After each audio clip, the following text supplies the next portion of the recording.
So I thought it would be fun today to compare the original 851 Auburn Speedster with the Glen Prairie Speedster, the 866. So we get a lot of times, hey, what is the difference? Is the Glen Prairie Speedster, is that a replica or is it a continuation? You know, how do we classify it? What do we call it? A lot of people see different pictures online and want to know, is this, I see them being mislabeled all the time. I know that you guys, I see in the comments, you know, corrections and things like that. So I just want to clear the air today. It'll be fun to look at that. Not to mention just to get some great shots of a beautiful, rare 851 that we have the pleasure of working on in the shop today. All right, let's get right into the question of, is the 866 a replica or not? It's a question we get a lot of times, honestly, around here. That's like a cuss word for us. We don't use the word replica. Because we honestly feel like that is not the best word to describe what it is that Glen Prairie did. So without bias, just trying to, hey, like, what are the facts? What is this? Just trying to clear the air so that people know. And then when you discuss and talk about these cars, or when you're at a show, you won't sound like somebody who doesn't know what they're talking about. But you'll be able to talk intelligently about the Glen Prairie Speedster and what it means and what it is and what it isn't. So first of all, Glen Prairie, who's my grandpa. I'm Adam Prairie. My dad is Doug Prairie. My grandpa is Glen Prairie. He bought the original company, the Auburn Duesenberg company, from Dallas Winslow in 1960. And with that came parts, came naming rights, came the brands, came new old stock parts, some parts that Dallas Winslow had produced as well since he purchased the company. So Grandpa's main goal was to take these original cars, these original designs, and then building them for a modern generation of that time, of the 60s. And so taking the original cars but with modern amenities. So adding things like air conditioner, power steering, a modern powertrain, more just better overall, better drivability. And in a way, you know, modernizing the design itself. So yes, these cars were made from original tooling. So they took what we called here at the shop back then the Mother Speedster, and they took molds off of the original 1936 Speedster. So it's taken directly from the original body design. So we started with Grandpa Glen. He started with the original design of that body and then went from there. Putting it on a Ford Galaxy frame, adding those modern amenities that made this car just a lot more drivable. So these cars, the 866, weren't replicas, they were literal continuations of the original brand, built, designed, manufactured, produced in the Auburn Duesenberg company, which was relocated here to Broken Arrow, Oklahoma. So they had original factory titles. They had factory serial numbers. These were produced and sold as factory original vehicles. Not original 1936 vehicles, original 1960 vehicles. And so they're not a replica. They are designed, like I said, built, manufactured by the original company. They're not replicas, which were, you know, built without permission, using, you know, some chassis or drivetrain that, you know, an individual could put together to make something that's kind of similar. Oftentimes the craftsmanship isn't as good. Oftentimes they make changes and adjustments that the factory, you know, didn't authorize. So that's clearly not the case here. In addition, these were using a lot of original 1936 new old stock parts at the time. The build quality is better than a lot of the replica cars out there. Again, the main point being that they were built in the Auburn Duesenberg company with authority from the owners, Glen Prairie himself, who owned the names, the naming rights, and all that. So really a true continuation automobile, not some kind of a replica. So one of the things that might have led to some of the confusion related to the replicas and the replica car industry and the craze and all the replicas that were built in, you know, around this kind of Auburn Speedster platform is that one of the things that Glenn did at the time in order to try and fund the project and make things work and realize that, hey, this was a need. We have some Speedsters out there that were so damaged that they needed to have new bodies put on them, and he had an exact model of that, a new creation in fiberglass that he could supply to those owners. In addition, you had owners that had sedans that they wanted to convert to Speedsters because they liked that design better, and so Grandpa was happy to provide that to those that had that need and wanted to be able to do that. I know some people within the club and within the Auburn enthusiast kind of world don't love that. They don't love the fiberglass body. They didn't love the fact that people could copy one. For me, I think it's every person has their own taste, their own desires, but it's also accessible. An original 851 is going to cost you $800,000, $1.2 million, in those kinds of ranges.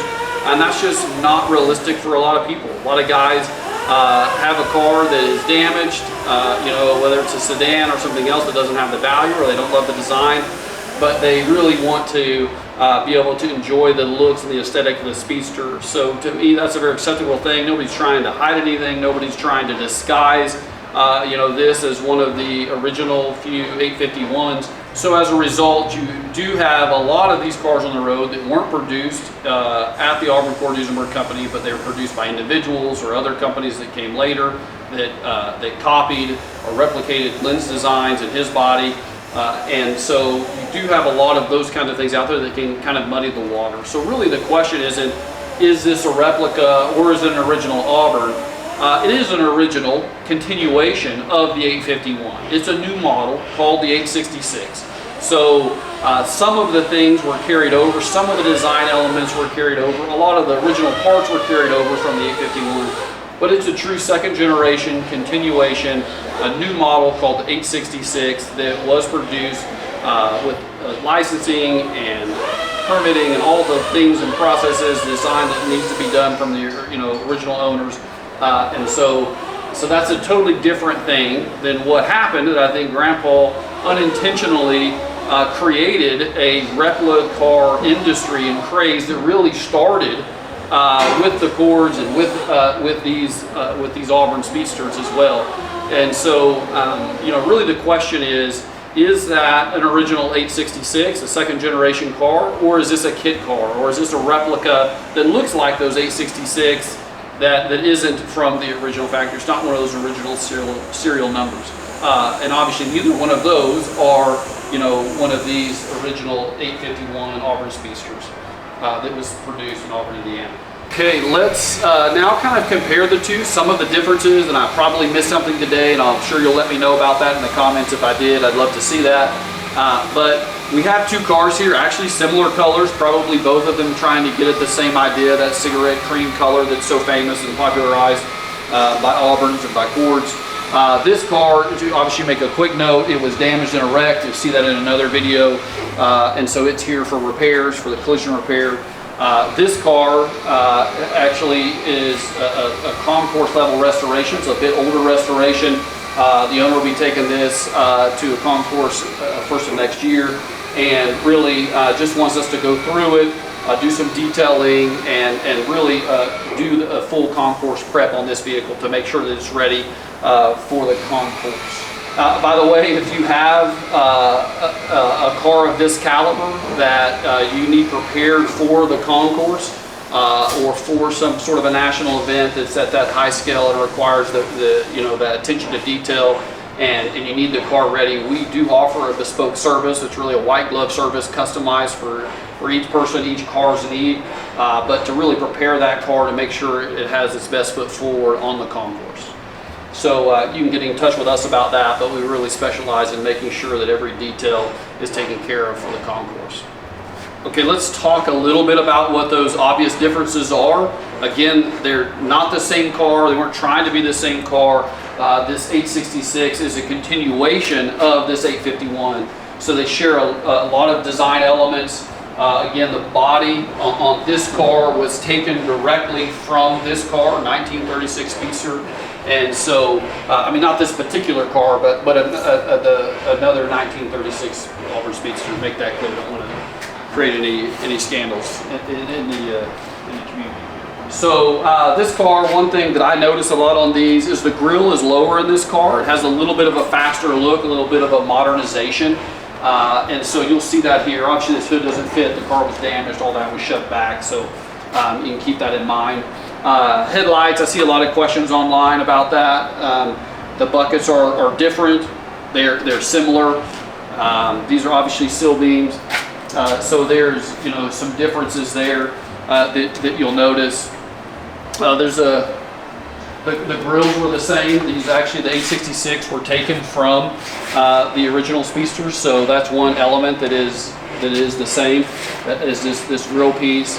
The bumpers were the same. These are new old stock parts originally that were used, so that's a similarity for sure. You'll notice immediately the differences in the exhaust. So these have true outside exhaust, which was an element that was very important to Glenn as he was designing these. Wanted to make sure that they had functional outside exhaust, which was obviously a unique feature of the 60s, but something that he wanted to carry over, from the 851s.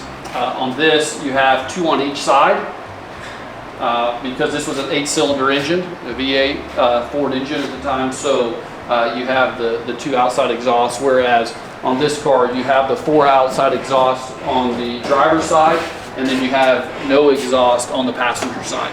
Of course, this is a British car. This is a good car designed for the European market, so it's a right-hand drive car.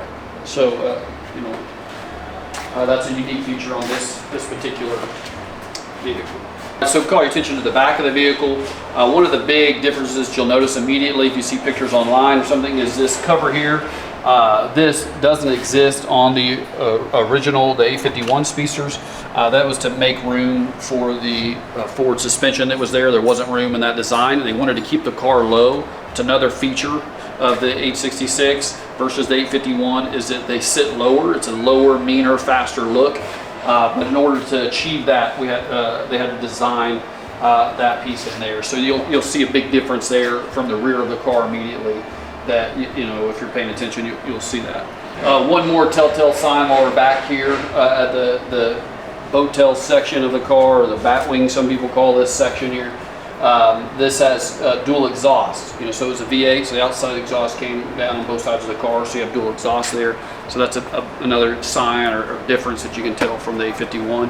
A lot of this badging is original, door handles, original. One of the things that Grandpa famously said is that he tried to incorporate into the design all of the inconvenient features of the 851 into the 866. So things like a top mechanism that's a pain in the rear to get up and to deal with. When it is up and you're sitting in it, you're claustrophobic, and it's a miserable driving experience. When it's down, it is equally as enjoyable and fun and an amazing driving experience. So those are similarities between the 851 and the 866. But obviously you can see different dash, different gauges in the day, more of a popular kind of 1960s look there. Some of these things were not part of the original 866 design, that you'll notice, but in general they're similar, but you can tell this is obviously a more modern setup, not 1930s. One other feature that's different, that's kind of a small difference, but it's always a quick telltale sign if it's a 60s model or if it's a 30s model, and that is the tires. So these are obviously bias ply tires, and you have the radial tires. They were safer, higher speed, modern tire from the 1960s. Okay, the last difference that we're going to talk about is the engine on both of these cars. So obviously this is the small 8 Lycoming engine, gorgeous engine, beautiful for what it was in its day. But in the 1960s version of this car, the 866, obviously they upgraded the powertrain pretty dramatically. So one of the things that is, I think, a telltale sign online of, hey, if this is an original Glenn Prey car, or if this is a replica, or some sort of a copy of that, is if it has a Ford engine. People call a lot of times and say, hey, I have a Glen Prey car. Okay, great, what engines does it have in it? And they say, well, it's got a GM engine. Well, okay, then we know that's not an original Glen Prey car. So if it's Chrysler or GM, it's not an original Glen Prey car. It's not a true 866 that was produced in the factory. All of those cars that were produced here were all with the Ford engine in them. So the very first one, the very first prototype had the 428. And then they moved quickly to the next four, had the 429 Cobra Jet. So those are kind of the most impressive engines of the bunch. After that, they went to a standard 429 for the next four cars. Then the rest of the cars were made with the big block, the Ford 460. So that's what this one is. It's got the 460 in it. This is actually a good representation of the cars that were produced then. Basically, if you see an 866, you see a car that somebody's trying to call a Glen Prey Speedster, or calling this, you know, one of the original Glen Preys or 866, if it's got something other than a Ford powertrain, then it's something different. It's a kit car, it's a replica car, it's something different. It's part of what adds to the confusion, but now hopefully this will bring some clarity. If you see a GM, you see a Chrysler, you know that's not an original Glen Prey car that was produced here in the factory. Hopefully this video today helps clear up some of the differences between the 866 and the 851. In addition, hopefully it helps clears up a little bit about what an original Glen Prey looks like, what an 866 looks like versus some of the replicas and some of the other copies that we see of those. So it helps clear up that difference as well. And remember, if we can do anything to help you, Auburn Duesenberg Company, we're a full restoration shop. We handle everything from small repairs and helping guys out, on a budget, all the way up to the concourse level restorations and even restoration prep service that we do, white glove service for you there and that as well. Anything we can do to help, we want to let you know. But one of the things that you can do to help us is to like the videos that we do and subscribe to the channel. So if you hit the little button that says subscribe on the channel, that will help us a lot. That way we can keep producing videos and making sure that you guys like what you see. I love all the comments, love seeing your guys' input and feedback on everything that we do. It's a pleasure to be able to produce these videos, and if you could like and subscribe, that will go a long way to helping us continue to produce these videos.